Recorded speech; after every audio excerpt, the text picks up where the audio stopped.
It is 8 o'clock, so let's begin with a word of prayer. Dear Lord, we thank you for today, and we thank you for all of your blessings. Please do be with us in our Bible study this evening. Help me to be able to communicate clearly and help each one to gain something from your word tonight. In Jesus' name, amen. All right. Good evening, Albertsons. Good evening, Stevie. Good evening, the two of you who have not yet commented. Um, and thank you to each one who is here tonight. Thank you for coming back faithfully week after week. Thank you if you watch the video later. I appreciate you as well. Or if you watch it on YouTube. And again, I try to get them uploaded every month or so um, onto YouTube because Facebook deletes these after a month.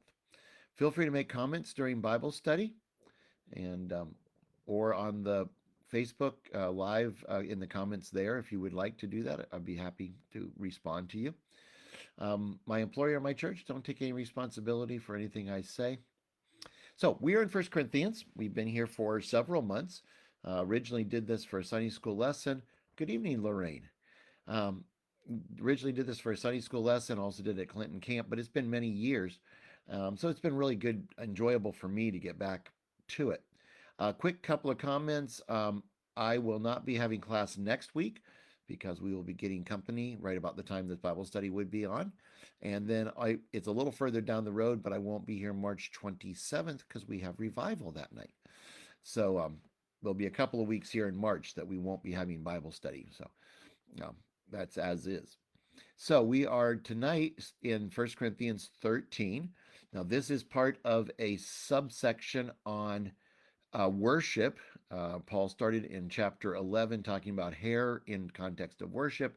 He then talked about communion, and now he's talking about spiritual gifts. And while maybe chapters 12 and 13 don't clearly connect this to worship, chapter 14 does, and we'll be getting there, obviously, when we get there. It'll be a little while before we get there. Well, I guess, yeah, it'll be a couple weeks before we get into that. Anyway, saying that, we are looking at a topical approach to 1 Corinthians 13. But I want to start by going back to the verses that I treated very lightly last time, and that is verses 4 through 6. This is the part of the chapter that is the least related to gifts and the most related to love. Charity, of course, in the King James, but love in the more normal sense of using the word. And Paul is here, as I argued last week, redefining the Greek word agape. I don't believe the Greek word had this level of depth in Greek culture, or even not even always in the Old Testament, or not always in the New Testament itself. But he's here redefining agape. Good evening, Mrs. Dye. He's defining agape here in this way. Love suffereth long and is kind. Charity envieth not. Charity vaunteth not itself, is not puffed up, doth not behave itself unseemly, seeketh not her own, is not easily provoked, thinketh no evil, rejoiceth not in iniquity, but rejoiceth in the truth. You'll notice he gives two positive statements, suffers long and is kind, and then 7 negative traits. And by negative, I mean things that love does not do: envy, vaunt itself, puffed up, be unseemly, seeking its own, easily provoked, thinking evil. And then guess that rejoices not in iniquity, but rejoices in the truth, gives you a positive and a negative. Now, it does surely does apply to gifts. If you think about it, if you have a gift and you have a particular gift, whether that is a important gift or one of the unimportant gifts, as we talked about back in chapter 12, people who are boasting or people who are feeling inferior, in either case, you need to execute your gift with patience and kindness. If you have a gift and it can lead you to being frustrated with people who don't have your gift. You've got the gift of discernment and you're seeing things so clearly and other people just aren't seeing them, and you can get very frustrated with other people. Charity does not envy. In other words, you do not care what other people's gifts are. You are thankful for what God gave you. You don't envy them their gift. nor do you vaunt your gift. Good evening, Stephanie. Neither do you vaunt your gift. I have this gift. I am so much better than you. Um, Nor do you are you puffed up by your gift, which is maybe more of an internal thing, but you don't feel like you are special because you have a gift. Um, does not behave itself unseemly, which obviously, if you have a certain gift and you are putting down other people because they don't have the gift or lording it over them, that's unseemly. Seeking their own, selfishness. And again, the purpose of the gifts is the growing of the church, not the making you big deal. Um, and so love does not seek its own, is not easily provoked. The point I'm making is that a lot of these do apply really nicely to how love will help you with your gift. Um, that may not work for every one of these every one of these traits, but you can see how overall Paul is. This is in the context of gifts, but I think it goes beyond that. I think that it works well to go beyond that as well. Also, now I do want to comment on verse 6, borrowing from C.S. Lewis, because I think this is a powerful understanding of it. At least it helped me a lot. It says, rejoices not in iniquity, but rejoices in the truth. And I connect that with something that C.S. Lewis said about how we love ourselves. Jesus told us to love our neighbor as ourselves. And Lewis says, how is it that we love ourselves? And he said, we don't love ourselves by thinking we are perfect, thinking that we have all good qualities, ignoring our bad qualities. Now, okay, there are some people who are oblivious to their own bad qualities, but in reality, most of us we're conscious of our flaws and our faults. We know what we can and cannot do. But what we do about ourselves is we always give ourselves the best possible interpretation in any situation. So when we mess up, we may acknowledge we mess up, but we almost always make excuses for why we messed up. We almost always um, have, like, yes, I really did the wrong thing. I was tired. I wasn't feeling well. They caught me off guard. I didn't mean it quite the way it came out. And many times we're not even lying. We're telling the truth, but we always do that. And basically, Lewis would say, do you do that for others? Do you rejoice in iniquity or you rejoice in the truth? And the point he's making is when you hear about somebody who did something wrong or when you observe somebody doing something, do you put the best face possible on it? Because that's what you would do to yourself. Or do you put the worst face possible on it because you want that person to look bad? Now, that would depend on who the person was, clearly. If it's somebody you love, someone you love in the human, you may also make excuses for them and make exceptions for them. But if it's someone that you don't love in the human, someone who is really annoying, somebody who has been offensive to you, somebody who's from the wrong political party or from the wrong church or from the wrong country or, whatever, wrong generation, do you, as you would for yourself, hope for the best and believe only the best until the truth is revealed? If you hear about someone who did something bad, and you immediately go, yeah, I thought so. They're a horrible person. I figured they did something bad. Or do you say, I hope that's not true. It may be true. It's unfortunately believable. But on the other hand, it might not be true. And I don't know for sure. I'm going to withhold judgment until I know for sure.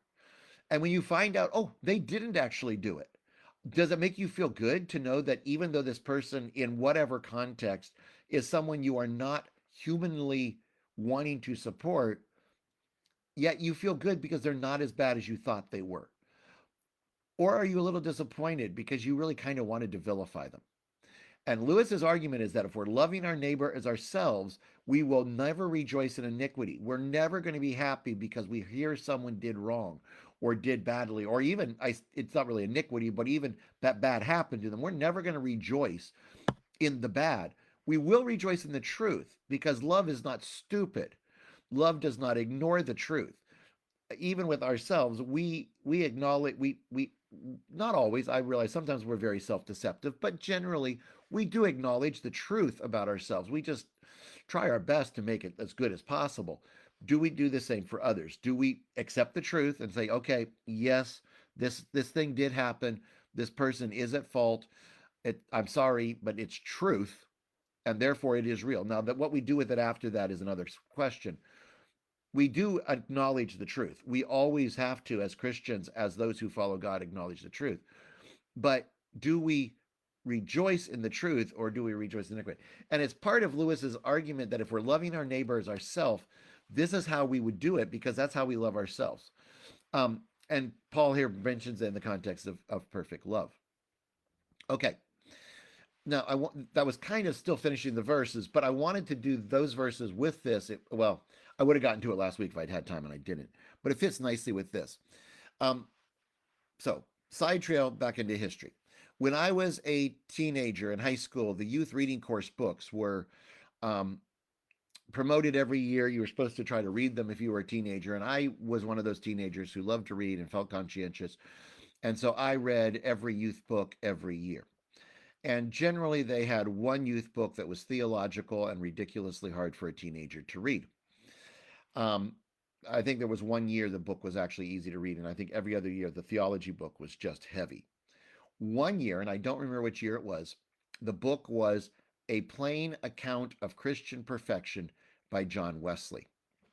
And if you've never read the book, which I would be interested if any of you have read it, but if you've never read the book, it's basically not a book. It's a collection of songs and articles and messages and whatever. It was kind of a mosaic kind of book, a conglomeration kind of book. And I read through it diligently. Some parts of it were really, really heavy, really hard. I don't think I got much out of them. Other parts really connected with me. There were certain parts of it that really helped me. I think it was my first time I really got a kind of a grasp on holiness. When you're raised in a holiness church, you hear a lot of preaching, you hear a lot of talk, and sometimes it doesn't really connect, especially because you're growing and your brain is still growing and you're growing spiritually, and it takes some time. I've noticed this with young people when they get to high school and into college, they suddenly go, I've never heard this before. And you're like, oh yeah, you have, but it never connected before. You weren't ready for it. It didn't register for you. Um, and for me, Plain Account of Christian Perfection was when I started to put together some things. Now, I will say that what I'm going to share with you is not, from my perspective, the only way to explain holiness. It's one way, and it's one way that helped me. When I teach apologetics, I make a really big point that there is no one way to explain holiness or explain sanctification, that there are multiple ways, and each one has their strengths and weaknesses, and each one may help different people. This is one of them. That's all I'm going to say. This is one of them. But it really did help me. Good evening, Steve. Um, so, what John Wesley says in A Plain Account of Christian Perfection, in one of the articles, maybe multiple ones, I don't remember that at this point in my life, was that basically the state of holiness or the state of sanctification is a state of perfect love. And the way he defined it was that every action, every motive of the heart is rooted in love of God and love of neighbor. That everything a holy person does it comes from a intention of love. That every aspect of their life, every decision that they make is rooted in love of God and love of neighbor. Of course, you recognize the first and second great commandments, which we're going to come back to a little later. But I'm going to say that I'm touch myself. What Wesley says is that's a description of the holy life, that it is governed by perfect love, that the motives of the heart, the decisions of the heart are based on love. Now, he doesn't, as I remember it, or when it stood out to me, wasn't emphasizing the removal of the carnal nature. However, dealing with the carnal nature is a necessity if you are going to be acting out of perfect love. Perfect love is not going to be the dominant attitude of the heart if carnality is still in charge. So that's included, I think, or implied. The filling of the Spirit was not explicitly argued. However, it is the filling of the Spirit that brings divine love to us so that we can, in fact, love like God wants us to love. It's the infilling of the Spirit. It's the Spirit's grace which allows us to do that. So I think it includes some of those other aspects of what we describe in sanctification and holiness, but it focuses on this aspect that every motive is perfect love. Now, he points out that we do not have perfect understanding. So even though we may have an attitude of perfect love, a motivation of perfect love, we will not necessarily understand every situation. And therefore, we may, in fact, do things that are not perfect by any fair judgment. But it's not because our heart was wrong, it's because our head was mistaken. Like we simply didn't know information or we misunderstood a situation. I'm sure you've been in situations where a person came to a judgment and they said, "This is what happened," and you go into an investigate. If you're a parent or a teacher, you've done this, um, or an administrator or a supervisor. You've been in a situation where somebody said, "This is what I saw happen," and you get into it and they didn't see it correctly, or they did see it correctly, but they didn't know something else that had happened previously, or out of their sight that had effect on what they did see. And they may, in fact, have had a heart of love, but they were mistaken. Do not have a perfect understanding. We do not have a perfect body, and our imperfect body can get in our way. And I mentioned being sick as an excuse, and there are times when we make maybe we say things wrong or we respond poorly to it in a situation, and it's a physical thing. We are physically not there. I've known a number of situations when older people who are sick in the hospital and they're not themselves and they do things that they don't do. People who are normally as calm and as peaceful can be can get very violent when they are sick and in the hospital. That's the body talking. That's not the heart. That's not the center of decision. That's their body talking. Um, I mentioned perfect perception already. We're just simply not perfect. Now, we teach perfection, and yet we are not perfect. And the reason we need, and we often distinguish, it's not angelic perfection. Or I'm not even sure what angelic perfection is. I'm not sure that we have a good theology of angelic perfection, but whatever it is, we don't have it because we're not angels. We don't have Adamic perfection. And I have a better idea what Adamic perfection is, but I don't know exactly what Adamic perfection was. Good evening, Brenda.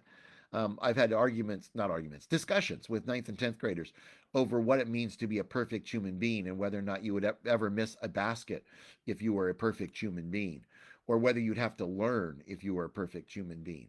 And I think we could have that discussion. But we don't, whatever it is to be Adamically perfect, we aren't.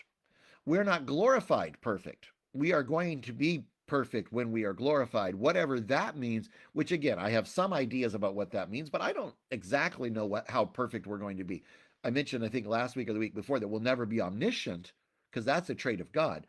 We will not know everything in our perfect glorified bodies. Our glorified brain will still be finite. We will never know everything because that's a characteristic of God that we don't have. Um, but what does it mean exactly to be glorified perfect? We're not that, whatever it is. And because of that, and this was something that really helped me because um, Wesley brought out this fact that there are people who look at, and I'm trying to think about the best way to introduce where I'm going here. Um, there are some times when we fail to reach God's perfect standard, and it is not sin because of the way we define sin. And I know that this has become a topic in the holiness movement, and this is relevant to that. And I think Wesley helped me understand this. Um, Sin is a willful choice, and Wesley says in the perfect holiness, perfect holy heart, every choice is made out of love. But not all choices that are made are the right choices. There are times, maybe many times, when our imperfect understanding and body and perception and just our human failings lead us to fail to meet God's perfect standard. And some people call that sin. People in Wesley's day called it sin. People in our day call it sin. And if that's what you define as sin, and then somebody says, "Oh, I do not sin," then they will say, "Well, you're not perfect then. If you were perfect, you would not make any errors." But you do. Um, a wholly perfect heart is going to still make mistakes on an algebra test, for example. We're going to come short of perfection. Now that might not even be a moral issue in any way, shape, or form, but there are other times when it does become a moral issue. And so Wesley, and he's gonna when I a little later I'll come back to this again, but Wesley said, don't call that sin. But it is nevertheless falling short of the perfect will of God. And where this came out in Wesley's writing was the fact that people were um, saying that now that I'm sanctified, I don't need God's grace anymore. Now that I am perfect, I don't need God's grace anymore. And Wesley said, no, because you're still falling short of the perfect will of God. And something that happened to me in Taiwan, and of course now I'm looking back at this, not having I read some more Wesley after high school, um, where and when we were in Taiwan, especially, we had some coworkers who were of a Baptist persuasion, and they would often pray, "God, forgive us for all of the sins we have sinned today." And I was bothered by that, but I was bothered by it mostly because I realized that the Lord's Prayer says, "Forgive us our debts as we forgive those who are indebted to us. Forgive us our trespasses as we forgive those who trespass against us." And it seems that Jesus taught us to pray, "Forgive us for our sins that we have sinned today." Yet we teach a holy life, a life where we do not voluntarily commit acts of disobedience to God. Every action is governed by love. And Wesley says that that kind of a prayer is we are praying to God, forgive me for those places where I have come short of your perfect plan. Not because of sin, but because of error. That even our errors, we have come short of God's perfect plan, and therefore we ask God's forgiveness. And that's not admitting to sin, but it is admitting to failings, to fallibility, to error, and recognizing that we need God's grace for those things. That we need God's grace because we have failed, because we have come short of the glory of God. Um, And so we do continually need God's grace. We are not beyond God's grace because we are still coming short of God's perfect will. Um, Also, the very concept that, oh, I'm perfect now by God's grace, therefore I no longer need God's grace, is silly because it's God's grace that makes you perfect. It's God's grace that allows you to live in a status of perfect love. And therefore, if you try to live a state of grace without grace, that's foolishness. So whoever was teaching that you don't need grace because you're sanctified, it seems internally inconsistent to me. But I felt like what Wesley said really helped me. Now, um, I'm looking at the clock and realizing I don't have quite time. Let me just quickly comment.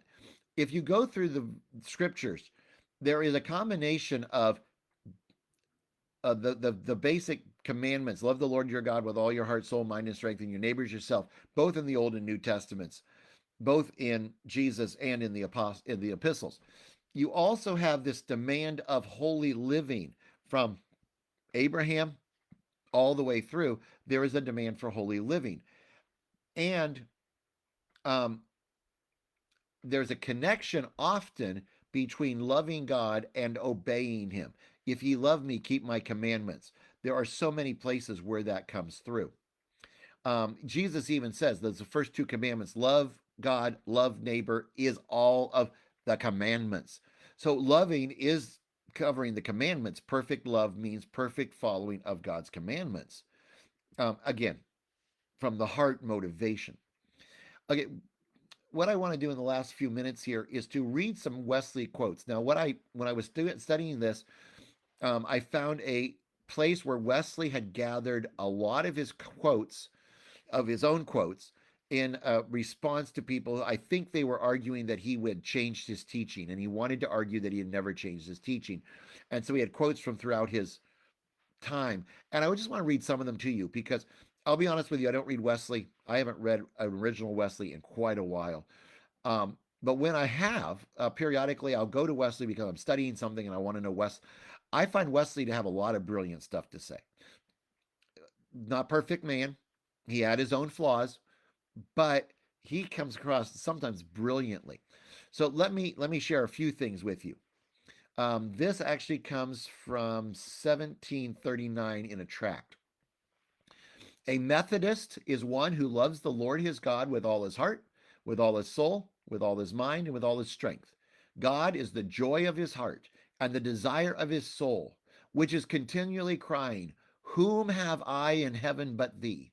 And there is none upon the earth whom I desire besides thee, my God and my all. Perfect love, perfect love living now cast out fear. I feel like and somehow in lighting that up, perfect love casts out fear. Um, somehow that I think I may have deleted some words when I was trying to highlight that.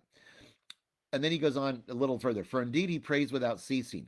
His heart is lifted up to God at all times and in all places. In retirement or company, in leisure, business, or conversation, his heart is ever with the Lord. Now, we often give Wesley credit for coming up with the whole concept of sanctification and holiness, which of course is unfair because if it's biblical, it's been there since the Bible, and it has to have been present in the church during those 1700 years before Wesley.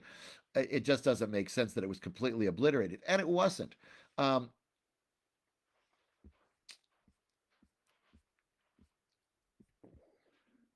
and I have some notes missing. It was Brother Lawrence in a book called "Practice the Presence of God," and in that, um, Brother Lawrence was a 1400s uh, Catholic monk. As I remember it, he was a cook. He wasn't like a high-ranking bishop or anything, but he had developed this idea of living in the presence of God, that every moment, as you are washing dishes, as you're collecting trash, as you are speaking to others, every moment you are living in the presence of God. Now I ran across this interesting way, but because he's a Christian mystic, and we would not tend to read Christian mystics. But interestingly, what he's describing is what Wesley is describing, that everything is a life of perfect love, a complete dwelling in the presence of God in everything we do. And so it's not original with Wesley. It was in the church, even in back into the 1400s, and I'm sure before that you could find records of it as well. This concept may be expressed differently than Wesley did it. Wesley was so methodical, thus Methodist. He was so methodical, he lays it out so well. That's important. But he wasn't the one who first discovered it. It was in the church previously. Um, so that kind of reemphasized what I said earlier. A couple of other quotes that I thought were really fascinating. The question was asked. This is from a conference in 1747. They asked him, "In what manner should we preach sanctification?" And this is his answer: "Scarce at all to those who are not pressing forward. To those who are, always by way of promise, always drawing rather than driving." I'm sorry, that was conference 1745. So he says we should not be preaching sanctification to those who are not trying to get there. To those who are trying to get there, we preach a message of hope. It is available to you, never driving them into holiness or driving them into a state of perfect love. Um, in 1747, he said, "It behooves us to speak almost continually of the state of justification, but more rarely, at least in full and explicit terms, concerning entire sanctification." So he says we should preach justification all the time, sanctification rarely, except, he says, in some places, very frequently, strongly, and explicitly. In other words, you need discernment where you should preach it. You don't just preach it indiscriminately. You preach it in certain contexts where it is the message they need.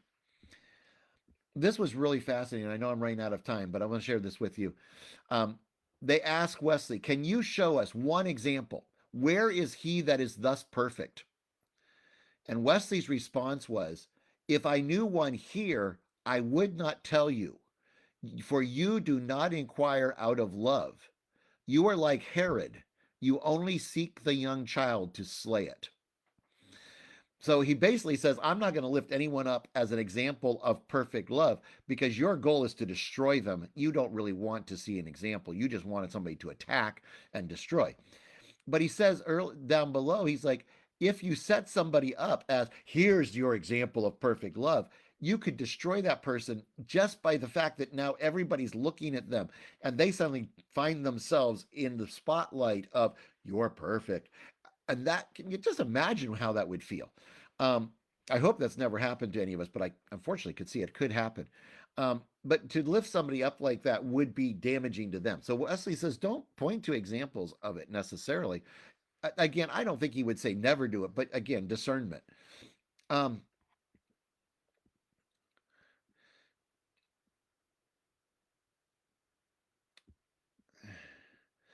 all right, I am out of time. I did have a few more quotes, but I think that covered most of what it was. 30 minutes goes really quickly some nights. Anyway, so there's some thoughts from 1 Corinthians 13 and connection specifically to the state of perfect love, um, as we sometimes call it. And so thank you all for being with me this evening. I appreciate you taking your time to be here. Don't forget to set your clocks ahead tonight and lose an hour of sleep. And don't forget to go to church tomorrow. So have a good weekend.